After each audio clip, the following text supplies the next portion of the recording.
सभी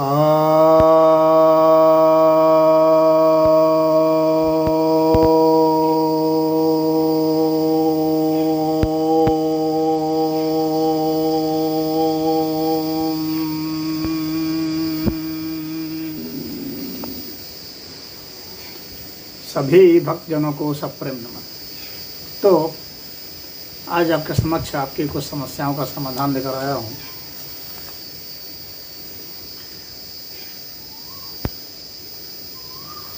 एक समस्या यह आई है, एक जिज्ञासा आई है कि क्या यूनियन स्टेट का फ्यूचर है।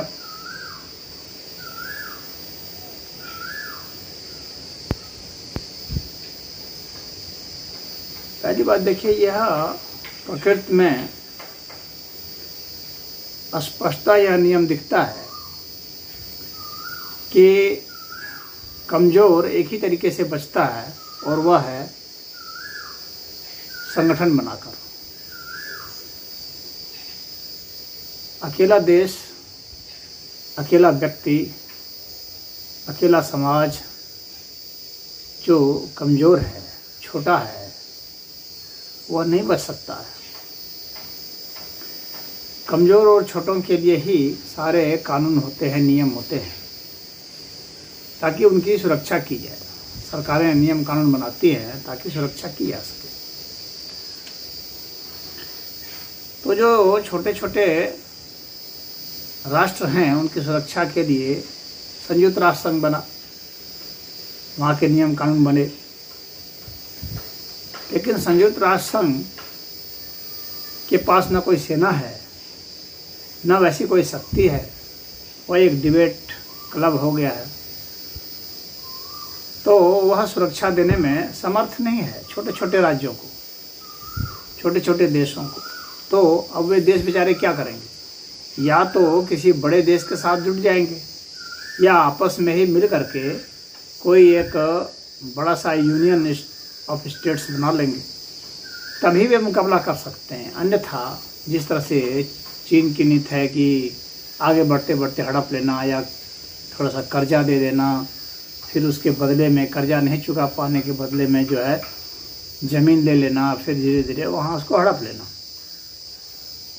उसकी ज़मीनों को लेते चले जाना, अंत में उसी गिरफ्त में आ जाएगा। इस तरह से जितने भी छोटे छोटे देश हैं वे हर समय डरे हुए रहते हैं और उनके ऊपर हमला होता रहता है। उनको बुली की जाती है, वहाँ दबंगाई की जाती है, उनके एयर स्पेस का वायलेशन होता है, उनके वाटर स्पेस का वायलेशन होता है। तो यह चलता रहता है।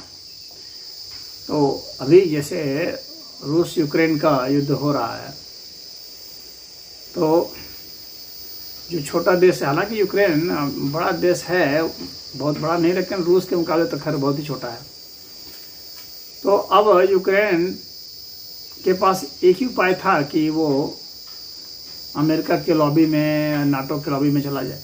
तो वो उनके साथ चला गया। भले आधिकारिक रूप से अभी वह नाटो में शामिल नहीं है, लेकिन सैद्धांतिक रूप से वह उनके साथ जा चुका था और उसी कारण शायद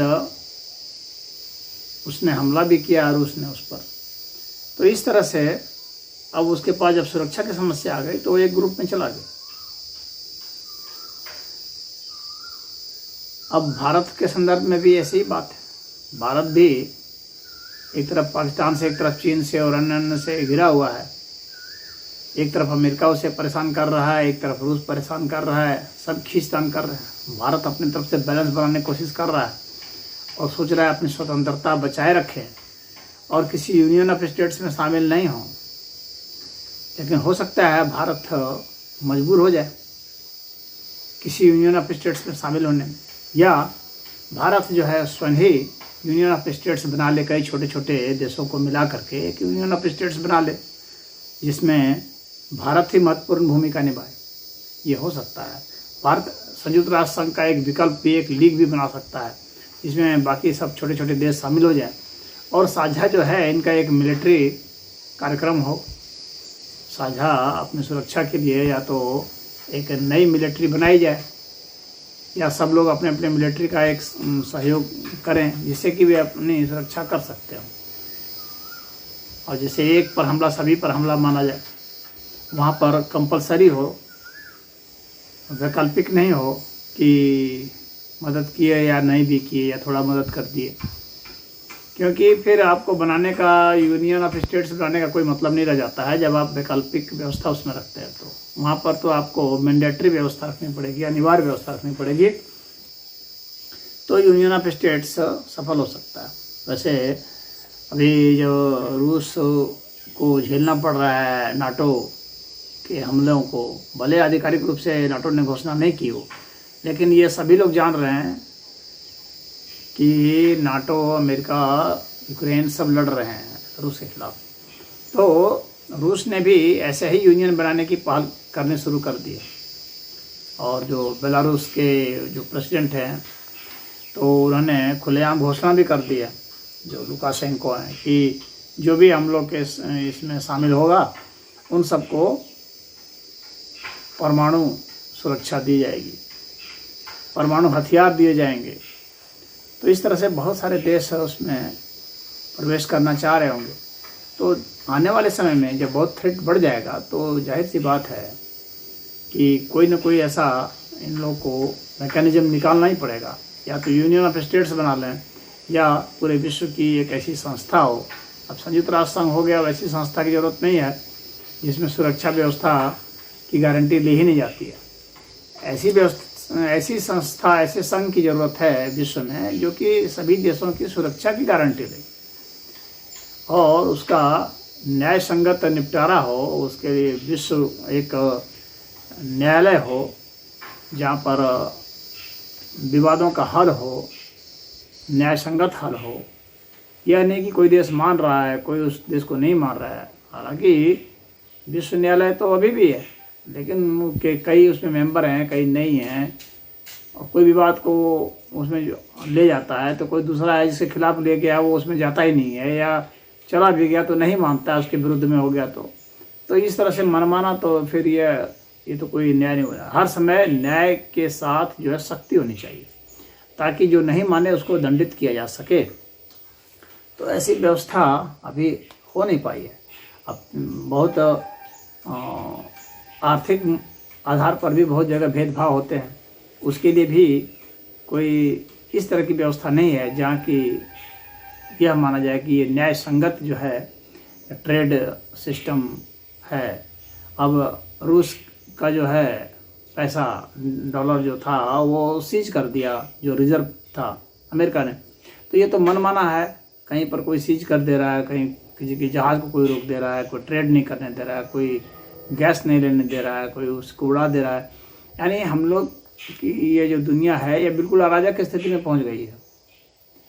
हालांकि व्यवस्थित तो ये कभी नहीं थी, व्यवस्थित इसको तो होना है नहीं, और इसके लिए यह जरूरी है कि निष्पक्ष होकर के एक कोई संस्था बनाई जाए। अब यह जो संस्था है संयुक्त राष्ट्र संघ, इसमें तो 5 को वीटो पावर मिला हुआ है, मनमाना वे आचरण कर रहे हैं। क्यों 5 को वीटो पावर मिलेगा?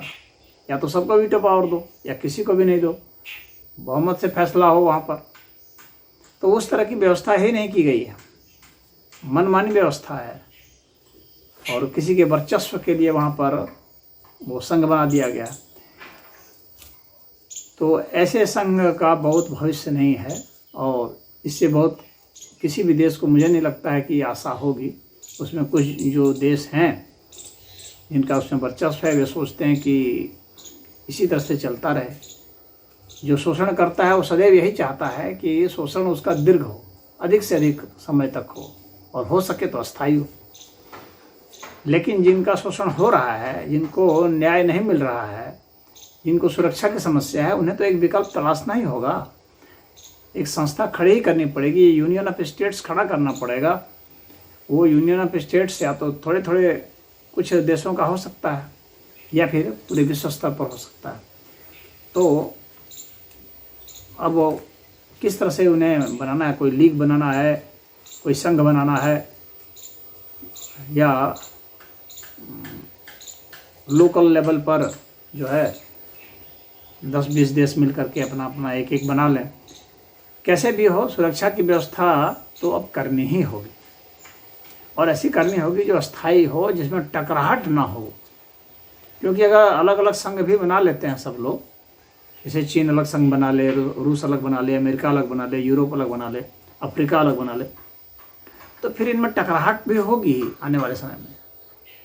टकराहट से तभी बच सकते हैं जब न्याय संगत कोई विश्व स्तर पर ऐसा संघ हो जिसमें सारे मेंबर हों, और वहाँ पर फैसला जो है वो बहुमत से हो, किसी के वर्चस्व से नहीं हो, किसी को वीटो पावर ना हो, और पूरे विश्व की एक ही मिलिट्री हो, बाकी किसी के भी मिलिट्री रहने ही नहीं दिया जाए, तो टकराहट से बच सकते हैं। अन्यथा टकराहट से नहीं बचेंगे। हाँ ठीक है, संघ बना लेंगे, तो संघ बना लेंगे तो दूसरे भी संघ जो लोग बनाए हुए हैं फिर उनसे उनकी भिड़ंत होगी, और इस तरह से चलता रहेगा। तो अब आने वाले समय में देखते हैं कि क्या उभर करके आता है। मैं समझता हूँ कि भारत को यह चाहिए कि पूरे विश्व का एक अलग ही संयुक्त राष्ट्र संघ का एक अल्टरनेटिव बनाए, जिसमें सारे देश राजी हों मेंबर, उसका जो सिस्टम हो, उसमें जो पद हो, उसकी जो व्यवस्था है, जो उसमें प्रस्ताव पारित करने की जो विधि है, वह न्याय संगत होनी चाहिए और सभी देशों को बराबर का अधिकार मिले, उस तरह से होना चाहिए। तभी वह टिकाऊ होगा, और सभी देशों को सुरक्षा की पूरी गारंटी होनी चाहिए। और मिलिट्री बस उस संघ की होनी चाहिए, किसी एक एक देश की अलग अलग मिलिट्री नहीं होनी चाहिए। अलग अलग मिलिट्री रहेगी तो बवाल होना ही होना है, क्योंकि जो जिसके पास स्ट्रेंथ रहेगा वो कुछ ना कुछ अतिक्रमण करने की कोशिश करता है। यह ह्यूमन नेचर है। तो इस नेचर को समझते हुए ही कोई प्रस्ताव रखे जाने चाहिए, कोई व्यवस्था करनी चाहिए। तो इसमें इतना ही, बाकी तो सरकारों को करना है। यह हम लोग तो बस एक छोटी राय दे सकते हैं। व्यवस्था तो जो गवर्नमेंट में है, ये चूँकि इंटरनेशनल व्यवस्था है, तो इसको तो करना पड़ेगा। दुनिया के जो बुद्धिजीवी हैं वे अपना अपना ओपिनियन रखेंगे, लेकिन जो गवर्नमेंट में है डिसीजन तो उन्हें ही लेना है। हरिओम।